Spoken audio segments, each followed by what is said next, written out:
ამ შაბათ-კვირას ძალიან საინტერესო თემა იქნება, სადაც სავარაუდოდ ხამზად ჩიმაევის მომდევნო მეტოქე გაირკვევა. We've seen stars emerge very quickly. Connor, Israel Adesanya, just to name a couple. I feel like Khamzat Chimaev is on a different level than those guys. Do you see that as well? Have you ever really seen it? ესე იგი, დერიდეს თავდაპირველად ერნანდესთან უნდა ჩაეტარებინა ორთაბრძოლა, თუმცა ერნანდესი ამოვარდა და ბრენდონ ალენი ჩაერთვა ამ ბრძოლაში. კი, ბრენდონ ალენი სატიტულო ორთაბრძოლას აქ გამარჯვებით ვერ მიიღებს, განსაკუთრებით იმის გათვალისწინებით, რომ იქ იმავოვი არის რიგში, რომელმაც ძალიან მაგარი ბრძოლა მოიგო ბორალიოსთან, თუმცა იმ შემთხვევაში თუ დერი გამარჯვებით დაამთავრებს ამ ბრძოლას და თან თუ რაც statements გააკეთებს და ძალიან მაგრად მოუგებს ალენს, დარწმუნებული ვარ, რომ ერთ-ერთი შემდეგი ის იქნება ხამზად ჩიმაევისთვის. ეხლა ჩვენ ჰაბჯის-სივრცეში ვიმყოფებით ავტორიზებულ რესელერში ისეთი დიდი კომპანიებისა, როგორც არის Puma, Nike, Adidas, Macron და ძალიან ვენუმის ოფიციალური პარტნიორების გავხდებით.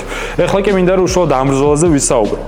ორივე მებრძოლი გრეპლერი არის, სხვა შორის დერი თავიდან როდესაც მოვიდა ორგანიზაციაში, მე ვიყავი ის პესიმისტი ადამიანი, რომელსაც უწინასწარ მეტყოლა რომ ტოპ 5-ში საერთოდ ვერ მოხდება მეთქი და სიმართლე რომ გითხრათ, ეხლაც ვიხდის მიკვირს აქამდე როგორ მოაღწია, ძალიან რაღაცნაირი სტილი აქვს, ძალიან უხერხული საბრძოლო სტილი აქვს. კი, მიწაზე ძალიან მაგარი არის, მაგრამ დგომში თითქოს ძალიან დილეტანტი არის, მაგრამ რავი, დგომში აჯობა რობერტ ვიტეკერსაც რეალურად და დგომში ცემა ბონიკალიც.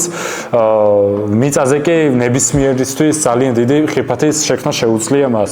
სხვა შორის დაღესტანელი მეტოქეები, ანუ როგორც ასე დაღესტანელი მოჭიდავე მეტოქეები მას ვანში უკვე ყავდა და ეს ტესტები მან ჩააბარა. შესაბამისად, ზუსტად მაგიტო არის ინტრიგა მეორეს მხრივ, ზუსტად დერიდერსა და ხამზად ჩიმაევს შორის ორთაბრძოლაში, იმიტომ რომ ხამზად ჩიმაევი ალბათ აუცილებლად მიწაზე გადაიყვას თავის მეტოქეს და აი მიწაზე დერიდერისნაირ მაგარ გრეპლერს როგორ გაუმკლავდება მაგაზე არის ალბათ უფრო კითხვის ნიშნები. თუმცა დერიდერს აუცილებლად სტეიტმენტი უნდა გააკეთოს. იმიტომ რომ იმავომას გავსი სტეიტმენტი ბორალიოს დამარცხებით უკვე გააკეთა.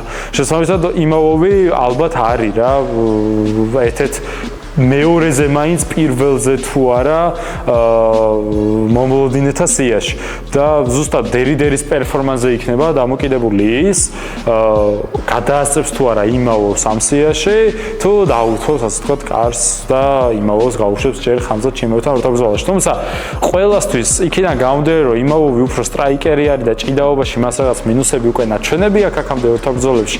უფრო საინტერესო არის დერიდერსა და ჩიმაევს შორის ორთაბრძოლა. შესაბამისად ნახოთ დერი გაივლის თუ არა ამ ტესტს, რომელიც ბრენდონ ალენი არის, რომელიც ძალიან მაგარი გრეპლერი არის და კიდევ ერთხელ ვთქვი, რომ ამ ბრძოლაში არაფერი არ გამიკვირდება, იმიტომ რომ დერი რამდენადაც მაგარია, იმდენად რაღაც ხაროზები და მინუსები აქვს ხოლმე და ჩემი აზრით UFC-ში ნებისმიერ შეუძლია რომ მომენტი ჩაუვარდეს და ეს გამოიყენოს.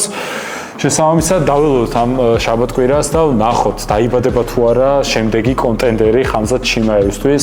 ალბათ ამ ეტაპზე ერთ-ერთი ყველაზე დომინანტი ჩემპიონისთვის, რომელიც UFC-ს როსტერზე გვყავს. გამოიწერეთ Soza Fight Corner-ი, შეგახსენებთ რომ როგორც YouTube-ის აღწერაში, ასევე TikTok-ზე თქვენ შეგიძლიათ ნახოთ Kisa G-ს ლინკი, სადაც თუნდაც ის მეშვეობით შეგიძლიათ რომ დამისვათ კითხვები. ხოლო ყოველ კვირას YouTube-ის ვიდეოების მეშვეობით მე ამ კითხვებს მოვაგროვებ და აუცილებლად დეტალურ პასუხს გავცემ თქვენს კითხვებს. დალაიქეთ აუცილებლად ეს ვიდეო და აბადროებით.